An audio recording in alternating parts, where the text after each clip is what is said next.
Le grand dialogue. Le grand dialogue de l'émission de débat du studio Tamani sur votre radio. Le grand dialogue. Bienvenue dans ce forum de la presse. Il sera question du rapport trimestriel du secrétaire général de l'ONU sur le Mali. On parlera de la rentrée scolaire qui a lieu cette semaine et enfin de la décision de la milice d'Anna Amassagou de déposer les armes au centre du pays. Nos confrères qui vont discuter de ces sujets avec nous sont Mahaman Sissé, il est journaliste à l'Indicateur du Renouveau. Bonsoir. Yoroso est journaliste à l'Inter de Bamako. Bonsoir. Monsieur Paul Nguessan est journaliste au journal Mali Horizon. Bonsoir. Et notre confrère Moustapha Maïga, coordinateur du groupe de presse Le Ségovien et de la radio Sikoro, sera au téléphone avec nous pour jeter un regard régional sur l'actualité de la semaine. Je suis Aliou Sidibé à la présentation, assisté de Adam Koulibaly. Bienvenue à tous dans ce forum. Le grand dialogue. C'est parti pour la rentrée scolaire 2018-2019 depuis lundi dernier. Cette reprise des cours intervient au moment où plus de 2 millions d'enfants sont privés d'éducation. Le gouvernement annonce que 250 écoles fermées rouvrent cette année sur 800 au total. Alors, Mahaman, quel est votre avis sur l'effectivité de cette rentrée scolaire? Alors d'abord, je trouve que c'est quelque chose qui aurait dû se faire depuis quelques années, mais on a constaté que derrière cette réouverture annoncée, puisque je préfère dire ainsi, alors le gouvernement a manqué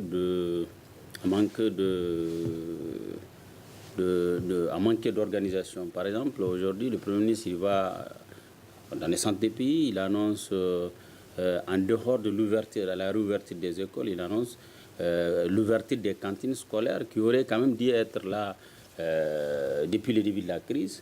Alors, c'est aussi un espoir, si c'est vrai que les promesses annoncées par le Premier ministre se matérialisent sur le terrain.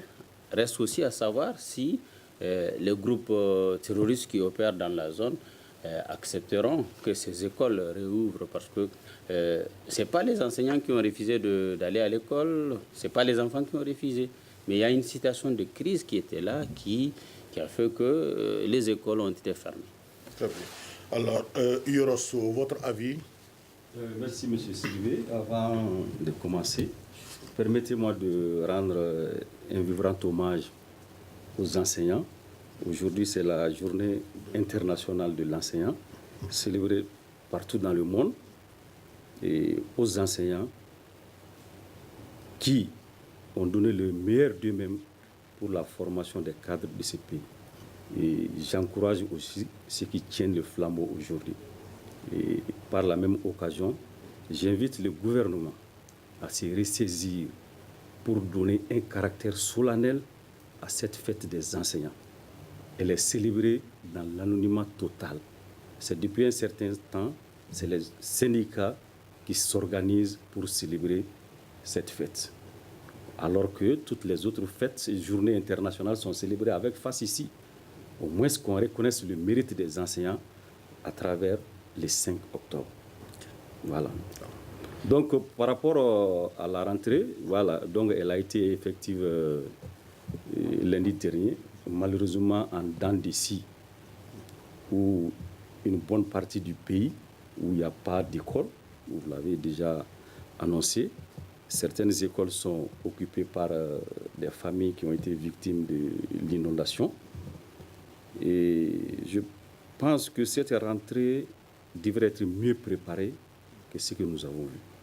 Le Premier ministre a été dans la région de Mopti pour lancer la rentrée scolaire 2018-2019. Pour moi, le choix de Bayangara n'est pas tellement un bon choix, dans la mesure où l'insécurité sévit plus sur la rive gauche de Mopti, c'est-à-dire dans le cercle de Youarou et de Tenenkou. C'est là-bas où pratiquement toutes les écoles sont fermées.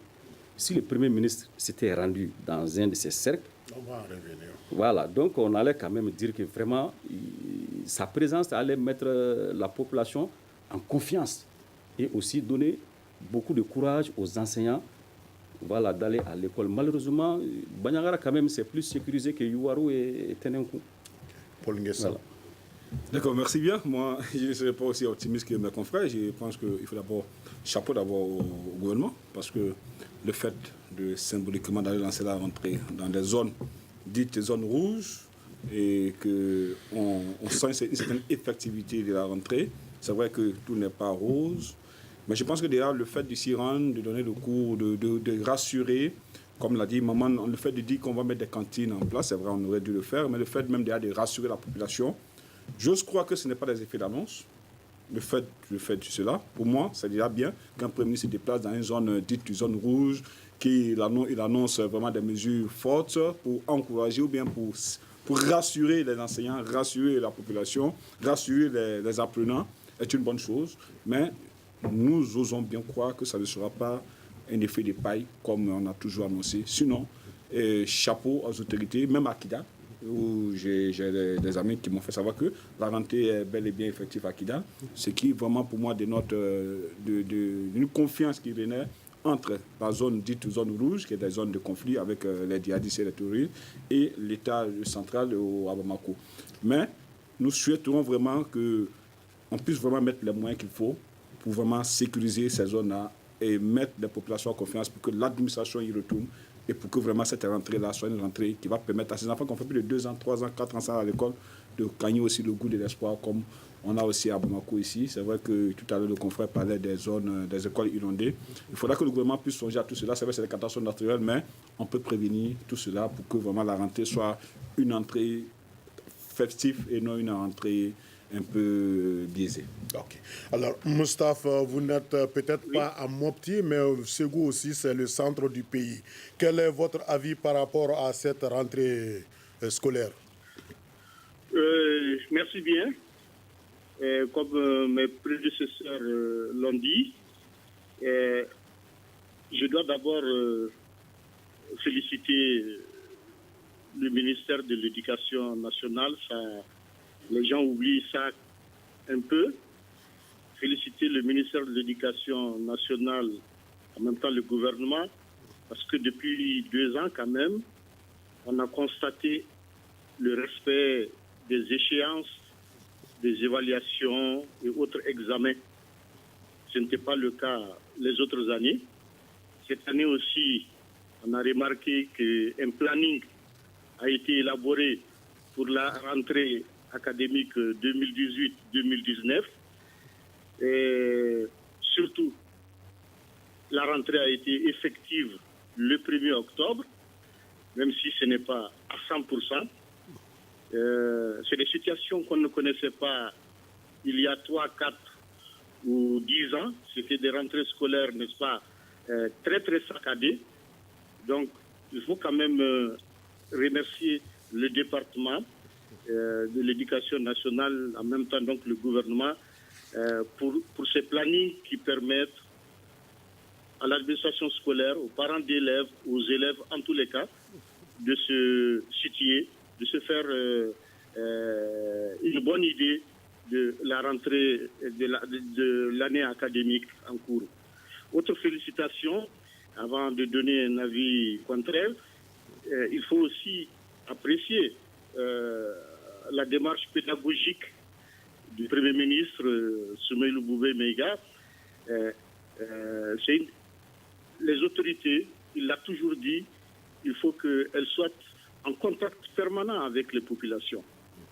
Un Premier ministre qui est allé au centre, en tous les cas, en moins d'1 an, 2, 3 fois, je crois que ce sont des situations qu'il faut apprécier, même si, de mon point de vue, j'aurais voulu que le président de la République lui-même s'engage à être plus en contact avec les populations locales qui l'ont élu que d'être un peu hors du pays.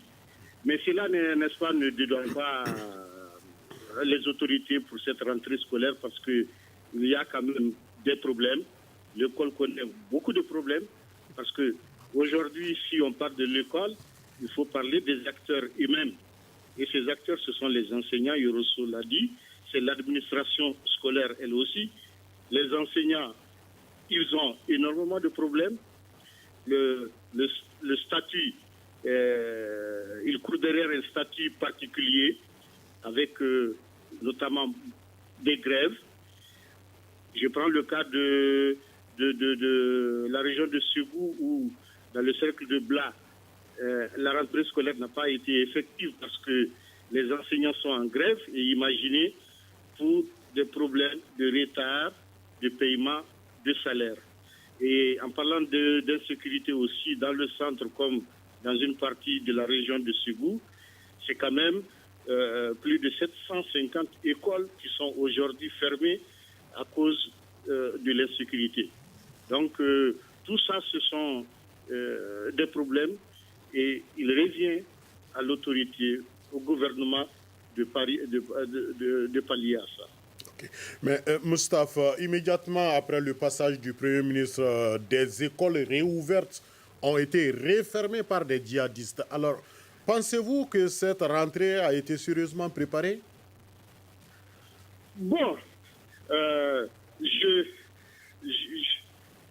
ne peux pas le dire de façon fortuite qu'elle n'a pas été préparée, mais on a l'impression en tous les cas que chaque année, ce sont les mêmes problèmes qui reviennent. Chaque année, on attend peut-être à la dernière minute pour parer, n'est-ce pas, à tous ces problèmes récurrents. Mais au-delà de l'école, c'est le problème d'insécurité qui est là dans ce pays. Le Premier ministre a beau rassurer les enseignants, l'administration scolaire d'être dans les écoles, si les populations elles-mêmes ne sont pas sécurisées, donc le problème demeure. Donc le problème reste entier tant que l'insécurité de façon globale demeure dans le pays. Ok. Alors, Mahaman, on a constaté que le Premier ministre il est passé vers 9h pour rouvrir des écoles fermées. Et à 10h, il y a des djihadistes, entre guillemets, qui sont repassés pour demander de fermer. Alors, qu'en pensez-vous? Oui, c'est ce que je disais tout à l'heure. C'est-à-dire l'enjeu, ce n'est pas seulement d'organiser une cérémonie officielle qui consacre la réouverture des écoles. Non, l'enjeu, aujourd'hui, c'est de sécuriser les écoles. Par exemple, vous avez un fait anodin qui s'est passé à Koro. À côté d'une école, dans un village, vous voyez une grenade qui apparaît. Vous voyez ce que ça fait. À mon humble avis, les autorités doivent commencer d'abord à s'intéresser à la question de la sécurisation, faire en sorte que les territoires soient sécurisés, les écoles et les populations. Alors si on n'a pas ça, moi je pense que tout ce qu'on est en train de dire, qu'il y a telle ou telle école qui ont déjà repris, moi je pense que demain après-demain, d'autres écoles vont fermer, comme c'est aussi le cas actuellement dans la région de Tombouctou. Moi, je connais des endroits où il y a depuis 4 ans, il n'y a pas d'école. Parce que d'abord, les enfants sont dans les camps des réfugiés, ça c'est un. De deux, les enfants qui sont au village ne peuvent pas aller à l'école parce que tout simplement, il y a des groupes terroristes qui les menacent. Voilà. Donc, à mon humble avis, l'enjeu, ce n'est pas ouvrir les écoles, mais l'enjeu, c'est la sécurité. Ok. Alors, pour le Premier ministre affirme que l'école est une préoccupation au centre. Est-ce à dire qu'il n'y a pas de problème au sud ou vers l'ouest du Mali? Justement, merci pour cette question. J'ai l'impression que les autorités veulent nous faire croire que le problème du Mali, ce n'est plus Kidal, c'est le centre. Alors qu'aujourd'hui, il y a un problème sur le plan national. Parce qu'on parle du centre, on parle du nord, mais je connais des zones du sud où la rentrée n'est même pas effective parce que les écoles qui sont en banco sont écroulées. Je prends le cas de Caille, où récemment j'y étais, j'ai vu des écoles qui sont carrément effondrées à cause de la pluie parce que les maisons de l'école est en banco. Et comme l'a dit maman, je pense qu'il faudra qu'à un moment donné, on quitte dans l'expectatisme, on soit réaliste, on soit objectif. Aujourd'hui, nous savons que depuis 2012, nous sommes confrontés à cette barbarie de djihadistes, de terroristes. Est-ce qu'il faut attendre chaque fois à la veille d'une rentrée ou bien à la veille d'un événement pour aller mobiliser la nation pour faire croire que non, on peut y faire? Non. Il faudra aujourd'hui, le vrai problème du centre, du nord et de tout le Mali, Bon, pour parler plus des zones en insécurité, il faudra que l'administration retourne. Il faudra que l'armée retourne. Il faudra que les forces de défense et de sécurité soient là pour sécuriser. Il faut que la population se sente en sécurité. Parce que moi, un père de famille, je prends un exemple, c'est un père de famille, je n'ai pas de sécurité, je n'ai pas permis que mon enfant parte à l'école. De peur que le djihadiste vienne le prendre. Donc, le problème du Premier ministre, c'est vrai, il parle du centre. On ouvre l'école du centre, mais quand on ouvre à 10h, qu'il faut fermer à 9h, qu'il faut ouvrir à 10h, c'est pas normal. Un Premier ministre, le gouvernement, les autorités doivent vraiment s'asseoir, réfléchir réellement. Que faire pour que le centre, le nord du pays se sente vraiment en sécurité, pour se reconnaître dans ce giron malien qui nous tient tant en cœur. Mais non de faire des effets d'annonce et à l'instant T même, on défie. C'est comme si nos autorités, la part de l'autorité n'est plus sacrée. Alors que les autorités, quand même, on a droit du respect. Donc tout ce qu'ils doivent dire, on doit pouvoir la prendre hors et corps pour pouvoir dire, nos autorités ont parlé, nous suivons nos autorités. Mais dans le cas contraire, ça met que les gens sont sceptiques. Et lorsqu'il y a le scepticisme, il y a une déception. Et quand il y a une déception, la suite, on connaît. Retrouvez Studio Tamani sur les réseaux sociaux. Commentez sur Facebook et Twitter nos informations, nos photos et nos vidéos. Prolongez le débat sur Studio Tamani. Retour donc sur ce plateau dans le cadre du forum de la presse de ce vendredi 5 octobre avec nos confrères Mahaman Sissé de l'Indicateur du Renouveau, Yorosso de l'Inter de Bamako, Paul Nguessan de Mali Horizon, Moustapha Maïga du groupe de presse Le Ségouvien et de la radio Sikoro. Alors, Yorosso, on a vu quand même des syndicalistes, quand même, ils ont dit ils ne veulent pas laisser quand même leurs militants aller dans les zones d'insécurité et les autorités scolaires qui leur demandent de rejoindre leur poste. Alors, est-ce qu'on va assister à un autre bras de fer en dehors, à côté de cet aspect de l'insécurité au niveau des écoles? Non, je crois que c'est un nouveau bras de fer qui s'annonce parce que c'est sûr que les syndicats ne vont pas permettre à leurs militants vraiment d'aller dans des zones où ils ne sont pas sécurisés. Mais est-ce qu'on ne peut pas faire l'économie de ça? Non, et l'État ne doit même pas prendre ce risque d'envoyer des gens dans une zone où il n'y a aucune sécurité. Où d'ailleurs l'école même est vue comme le Satan. Donc en ce moment, l'enseignant devient une victime. Donc il est temps qu'on revienne vraiment à de meilleurs sentiments par rapport à la gestion de cette affaire. Il ne faut pas qu'on force les gens. D'accord. Alors Moustapha, quel est votre regard par rapport à cet aspect insécurité, syndicats et autorités scolaires? Il ne faut pas se leurrer. Pour bien étudier, il faut quand même être en sûreté d'abord. Et dans le cas particulier du Mali aujourd'hui, dans la circonscription où on se trouve, être totalement en sécurité. Donc, ces deux paramètres n'existant pas, aujourd'hui, il est très difficile de dire à l'administration scolaire de retourner, aux élèves d'aller à l'école, aux parents, quand on sait que aujourd'hui, il y a des groupes de pression, des groupes terroristes qui empêchent aux gens d'étudier. Donc ça va être très difficile. Du côté des syndicats, il faut que l'État prenne ses responsabilités. On ne peut pas régler les problèmes des autres corporations et ne pas régler les problèmes des enseignants. Or, les enseignants, qu'est-ce qu'ils demandent? Ils demandent juste des conditions minimales de travail. Il y a un autre problème qu'on n'a pas soulevé depuis que le débat a commencé, c'est le problème des écoles privées. Nous avons appris que les écoles privées ont décidé de ne pas rouvrir tant que leur subvention de l'année académique dernière n'a pas été payée. Donc, le gouvernement est face à ses responsabilités. Il doit prendre les dispositions qui s'imposent. La sécurité des populations, de l'administration scolaire des enseignants, il doit prendre ses responsabilités vis-à-vis, ou en tout cas les engagements vis-à-vis des écoles privées et aussi des enseignants qui donnent les cours. Okay. Alors, sans autre forme de transition, on va aborder le deuxième thème de notre forum. À Mopti, le groupe d'autodéfense Dogon Dana Amasagou accepte a accepté de déposer les armes. Alors, le chef d'état-major de la milice Dan Amassagou, Youssouf Toloba, a signé un pacte de cessez-le-feu unilatéral dans la région de Mopti. Le responsable de la milice appelle les autorités à assurer la sécurité de tous les citoyens. Yorosso, que pensez-vous de cette décision du chef d'état-major de la milice? Si c'est pour consolider la paix, c'est une bonne initiative. Je crois que nous en avons besoin. Il faut que tous les acteurs se donnent la main aujourd'hui pour qu'on puisse aller à la paix. Mais par rapport à cette question, je suis beaucoup resté sur ma faim, d'autant plus qu'on est en train de faire une sélection communautaire dans cette zone. Voilà, les Tamasheks et les Arabes ont été regroupés. Ensuite, les Sonraï ont été regroupés. Tout le monde a créé des groupes d'autodéfense. Les Tamasheks ont pris les armes, la rébellion.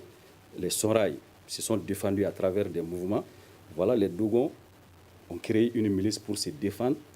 Mais quand les Peuls ont créé des groupes d'autodéfense, on a crié au scandale pour diaboliser les Peuls en disant que cette milice est alimentée à partir de Bamako ici par des responsables des hauts cadres Peuls tapis dans l'administration, dans l'armée. Alors que les Peuls ont créé ces mouvements pour se défendre parce que c'est eux les plus grands perdants dans cette guerre. D'abord, ils sont assimilés à des djihadistes, des terroristes. Et quand il s'agit de se protéger, d'eux-mêmes, voilà, on a crié au scandale.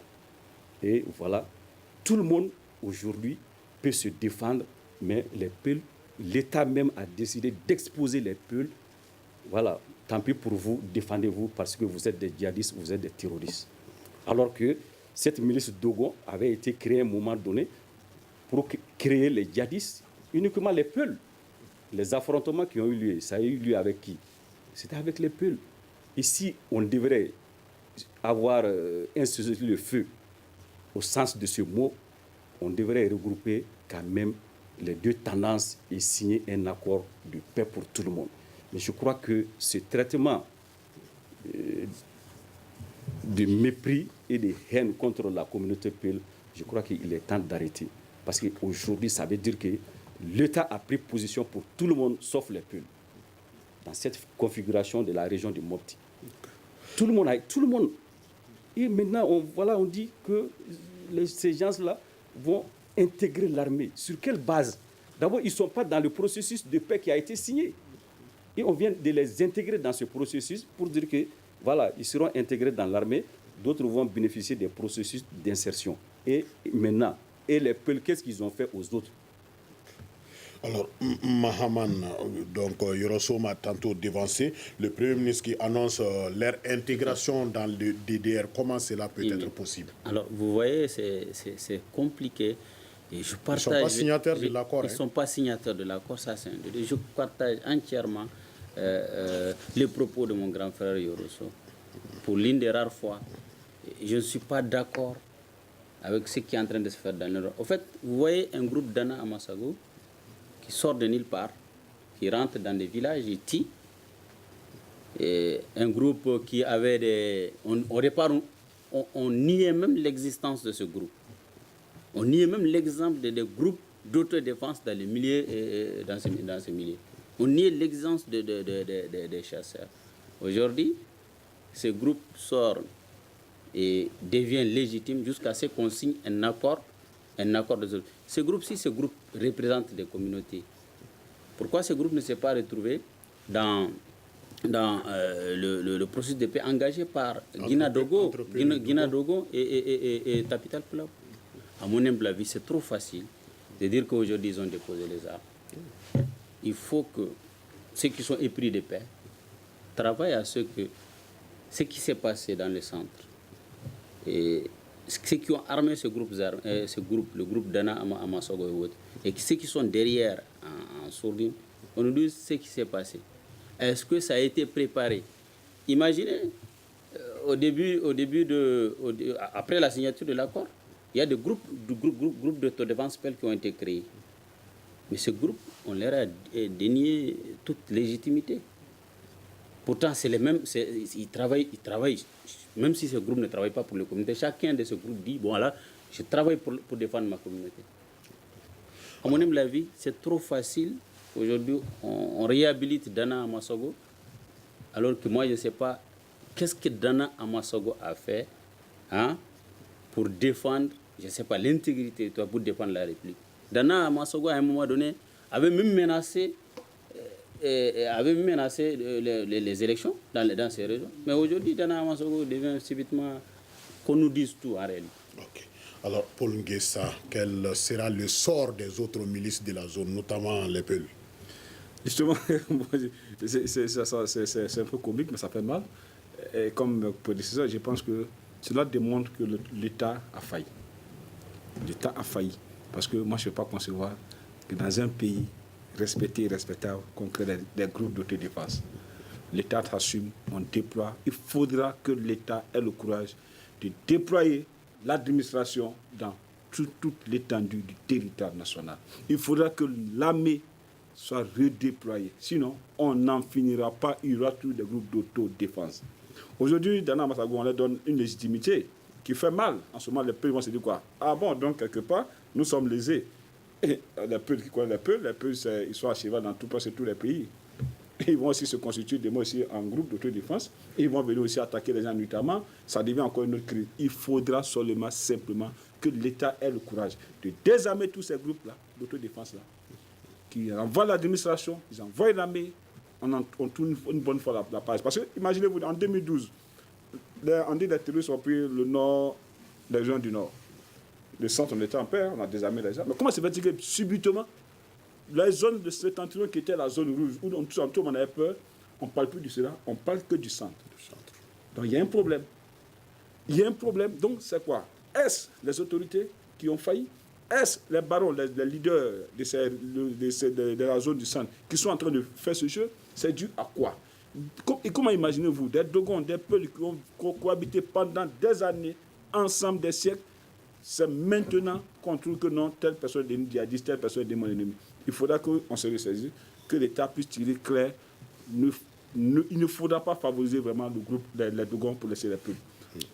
Car l'après, ou bien l'incident qui aura lieu après cela, je ne pense pas que l'État même pourra vraiment mettre fin à cela. Donc dès maintenant, il faudra tirer le son d'alarme pour que l'État se ressaisisse, désarme comme cela se doit, qu'on va dans le processus qu'on a avancé par rapport au premier groupe qui nous ont fatigués, par rapport à ce que nous vivons, et qu'on revive dans la quiétude, en tout cas, on revive tranquillement comme le Mali était. Sinon, en cautionnant Dama Amasogo pour leur dire on vous réintègre dans le processus DDR, je sais que les peuples vont aussi se lever demain après pour dire bon, on va voir. Ils vont commencer aussi, ça va devenir une autre histoire et ça va prendre des proportions que le Mali n'a pas besoin, vu la situation que nous vivons actuellement. Alors, Moustapha Maïga, quel peut être l'impact de ce dépôt quand même d'armes de la milice de Gon sur le retour de la paix dans la zone?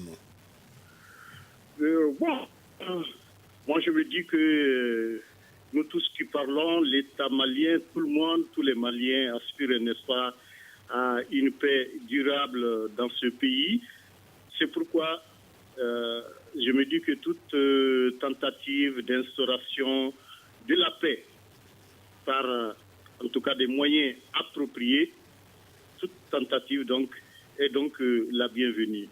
Mais pour le cas particulier de la milice de Gon, j'ai juste deux mots là-dessus, en appréciant et dire que pour moi ça s'est passé, mais c'est un effet d'annonce parce que de 1960 à maintenant, on en a vu beaucoup.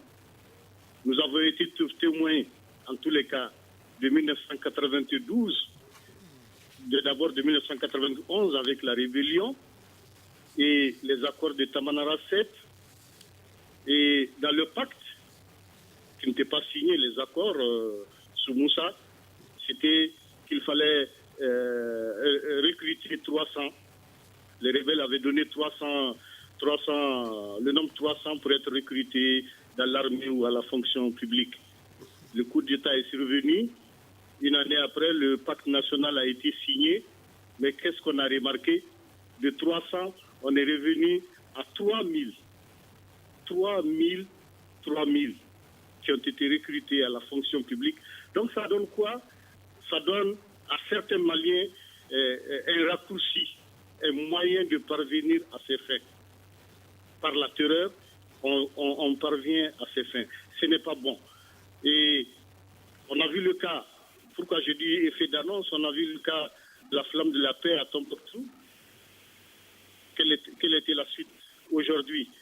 Donc les mêmes problèmes demeurent et aujourd'hui nous vivons avec des milices et ce sont des milices ethniques et Dieu sait qu'il y a plusieurs ethnies dans ce pays, les autres observent, donc nous sommes en train de vivre, n'est-ce pas, la quadrature du cercle et c'est à notre État de prendre ses responsabilités en se disant que la sécurité, on ne la sous-traite pas. La sécurité d'un pays, on ne la sous-traite pas.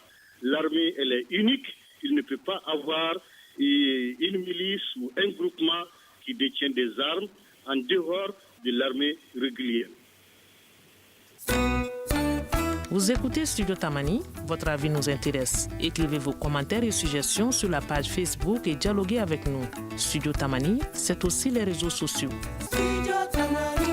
Vous suivez le forum de la presse de ce vendredi 5 octobre 2018 avec nos confrères Mahaman Sissé de l'Indicateur du Renouveau, Yorosso de l'Inter de Bamako, Paul Nguessan de Mali Horizon, Moustapha Maïga du groupe Le Presse Le Segovien et de la radio Sikoro. Alors Yorosso, une réaction par rapport à l'impact quand même de ce dépôt d'armes de la milice sur le retour de la paix dans la zone?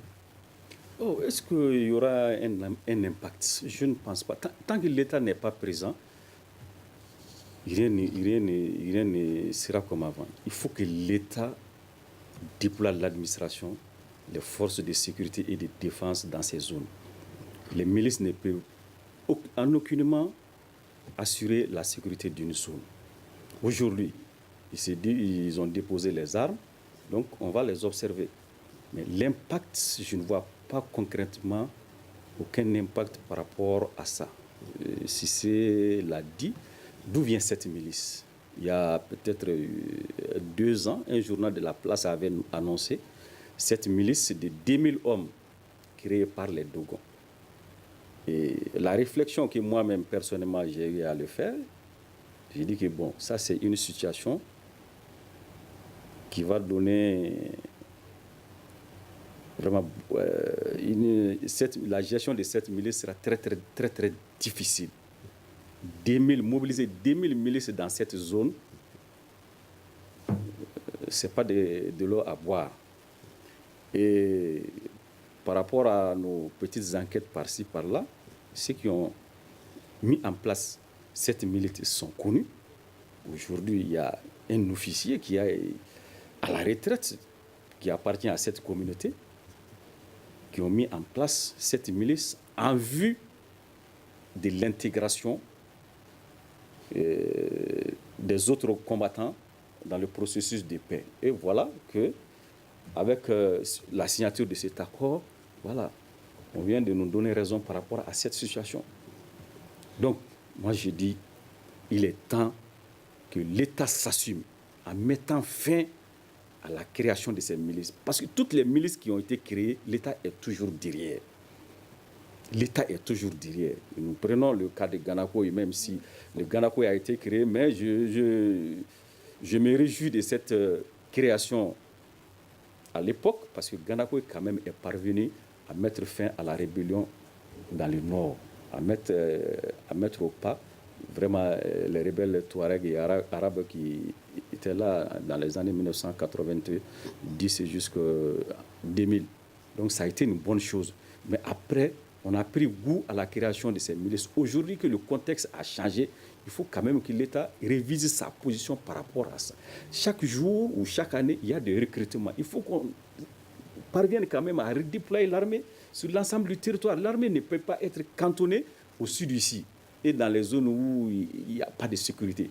Il faut, comme je l'ai dit, quand vous prenez Massina, Youarou et Tenenkou, dans ces zones, la présence de l'État est inexistante. L'État n'existe pas.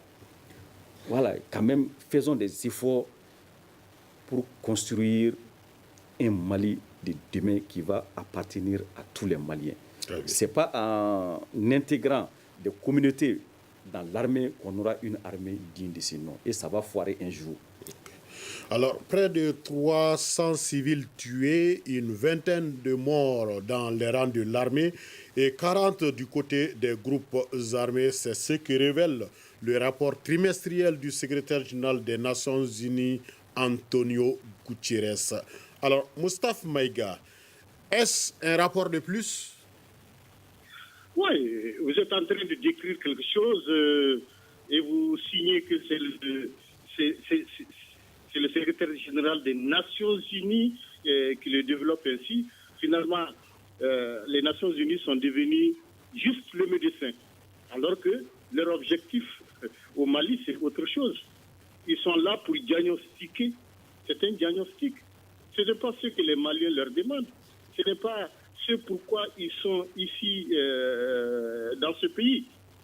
Donc, en gros, il ne faut pas se leurrer avec cette description. Il faut se convaincre d'une chose.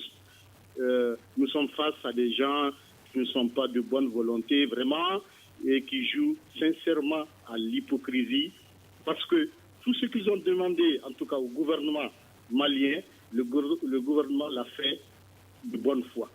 Pendant que l'autre partie, tout le monde est au courant, eux-mêmes viennent de le décrire, ils ne trouvent pas la solution. Donc c'est de l'hypocrisie totale, ils ne sont pas de bonne volonté, ils ont leur agenda. Bon, on fait avec. Okay. Alors pour Nguessan, quelle peut être la suite de ce rapport dans la mise en œuvre de l'accord? Moi, je ne suis pas trop d'accord avec Moustapha quand il dit qu'ils ont leur agenda. J'ai dit non, c'est un rapport des Nations Unies qui dépeint une situation tant au niveau des forces de défense et de sécurité maliennes qu'au niveau des groupes armés. S'il y a lieu de sanctionner, s'il y a des points de responsabilité, je pense que d'abord c'est à l'État malien de prendre sa responsabilité. Parce que tout le monde connaît sur quel saut les Nations Unies ont débarqué au Mali. Et on sait, aux différents conseils de sécurité des Nations Unies, qu'est-ce que le Mali a demandé. On a toujours demandé qu'on donne une force plus robuste à la MINUSMA pour qu'elle puisse vraiment intervenir dans les zones de conflit pour pouvoir amener la quiétude, pour qu'on puisse récupérer l'administration. Mais lorsque les autorités vont aux Nations Unies, ce n'est pas seulement de faire des discours. Et je pense qu'en dehors même du Mali, c'est une affaire de la CEDEAO, c'est une affaire de l'Union africaine. Exactement, qu'est-ce que c'est l'État africain quand ils sont là-bas? Qu'est-ce qu'ils se disent même avant d'aller au sommet? Qu'est-ce qu'il y a lieu de faire réellement pour que le Mali puisse revenir dans sa quiétude comme cela? Aujourd'hui, en dehors du Mali, on voit aussi le Burkina qui a frappé notre gouvernement burkinabé. Mais je pense qu'il y a un laxisme au niveau des autorités. Donc aujourd'hui, les Nations Unies ne font seulement que regarder le spectre que donne l'interlocuteur qui est le gouvernement malien. Si les autorités maliennes nous disent, c'est là pour dire, bon, nous sommes fatigués parce que voilà votre mission, vous n'êtes pas plus décanté, nous serons obligés de passer par une autre manière. Je pense qu'on va arriver là, parce qu'on a vu au Tchad, on a vu en RDC, on était obligé de donner une mission robuste aux Nations Unies là-bas. Pourquoi au Mali on ne peut pas donner? Alors qu'on sait que l'ennemi en face de nous est l'ennemi invisible. Nous sommes dans une guerre asymétrique. Et on veut faire comme si on était dans une crise classique. Et les autorités maliennes, chaque fois on va aux Nations Unies avec les beaux discours, on revient, rien ne change. Donc pour moi, je n'accuse pas la MINUSMA, je n'accuse pas les Nations Unies, j'accuse plutôt les autorités maliennes qui eux-mêmes prennent du plaisir à ce que la crise perdure, je ne sais pourquoi, et pour quelle raison, et pour quel motif. Okay. Mahaman, à quoi peut-on s'attendre? Non, je crois déjà on est arrivé à un niveau où on doit carrément dire que les Nations Unies ont échoué au Mali. C'est regrettable, les Nations Unies ont échoué au Mali. Autant d'hommes, autant de matériel. Les Nations Unies, qui est censée nous ramener la paix, aujourd'hui en train de construire des aéroports, c'est peut-être ça. Sinon, moi, j'ai du mal à me retrouver désormais dans les mandats des Nations Unies. C'est-à-dire chaque jour et chaque année, on renouvelle le mandat des Nations Unies. Madame le ministre des Affaires étrangères était tellement contente de dire qu'on a renouvelé le mandat des Nations Unies. Mais on renouvelle le mandat des Nations Unies. Après, il n'y a pas de sécurité. On ne peut pas voyager d'un village à un autre, d'une ville à une autre. Non, mon Dieu, il faut qu'à un moment donné, le peuple malien aussi se réveille pour dire que, bon, en plus du fait que les Nations Unies sont en train de travailler, on ne sait même pas, c'est-à-dire, tu vois, tous les experts du monde sont là, depuis du Mali, ils travaillent, ils sont bien payés. Vous voyez, le malaise est tellement profond que le chef d'état-major de l'armée sénégalaise était parti voir ses troupes. Et les troupes ont été très claires. Ils ont besoin de renouveler leur matériel de travail. C'est-à-dire qu'il y a un problème si le premier responsable de l'armée sénégalaise vient en République du Mali sur le terrain voir ses hommes, savoir ce qui se passe, il dit qu'il y a quelque chose, un problème. À mon humble avis, les Nations Unies, son rôle, ce n'est pas venir nous faire des rapports. Nous, on n'a pas besoin de ces rapports. En venant au Mali, les Nations Unies devraient intervenir. Ils ont un mandat. Le mandat, c'est la stabilisation humaine. Est-ce que du début de la présidence à aujourd'hui, est-ce que le Mali est stabilisé? Au contraire, le secrétaire général et ses services doivent avoir au moins pitié des Maliens. Tous les jours, nous, en plus des Thierry, c'est eux maintenant qui nous racontent les Thierry. 22, 24, 25, ça ne nous intéresse pas. Comment est-ce que les gens ont été tués? Quelque part, les Nations Unies n'est pas franche avec le Mali. C'est ça. Okay. Rapport après rapport, alors qu'on assiste quand même à un avancement à reculons quand même du poste de commandement. On se rappelle Amadou Aya qui demandait à ce qu'on aille vers le nord et maintenant c'est le poste de commandant qui recule maintenant vers Bamako. Alors Yoroso, à quoi peut-on s'attendre? Est-ce que ce serait un rapport de plus? Bon, un rapport de plus, comme mes prédécesseurs l'ont dit. Les Nations Unies, au lieu à chaque 3 mois de produire un rapport, doivent quand même s'attaquer aux vrais problèmes. Les problèmes pour lesquels les forces onusiennes sont là, la force Barkhane et les autres forces. Et toutes ces forces ont un mandat, c'est pour stabiliser le Mali. Depuis qu'elles sont là, ce n'est que du sang des Maliens qui coule. Donc ces rapports sont publiés peut-être pour nous effrayer, pour nous dire, bon, voilà, si nous nous quittons, ça sera le chaos. Parce que quand un chiffre comme ça, vous dites aux gens, bon, et que les Nations Unies décident de se retirer, les gens vont dire non, bon, leur présence est dissuasive, il faut les laisser. Alors que chaque jour, c'est des Maliens qui tombent. Et il est temps quand même de réviser le contrat des Nations Unies. Il est temps, si tel n'est pas le cas, il faut que nos autorités s'assument en disant que les Nations Unies doivent se retirer. Mais chez nous, c'est le silence, on ne dit rien. Le gouvernement ne fait aucun effort aussi pour quand même imposer la paix. Nous sommes là, chaque jour c'est le show médiatique. Voilà, le Premier ministre est par là, le Premier ministre est un défilé. Quelques jours après le défilé, il y a une dizaine de soldats maliens qui sont morts. Bon, je ne sais pas de quoi sera fait demain. Merci de l'avoir suivi. Vous pouvez la retrouver sur notre site www.studiotamani.org. Réagissez sur les réseaux sociaux et sur notre répondeur au 75 84 11 11 et 75 84 12 12. Le débat a été réalisé par la rédaction de Studio Tamani et mise en onde par Mamadou Ouattara. La régie vidéo était assurée par Mamadi Keïta. Je suis Aliou Sidibé et à la présentation et Mohamedou Touré a assuré la coordination. À la prochaine. Le grand dialogue. Le grand dialogue de l'émission de débat du Studio Tamani sur votre radio.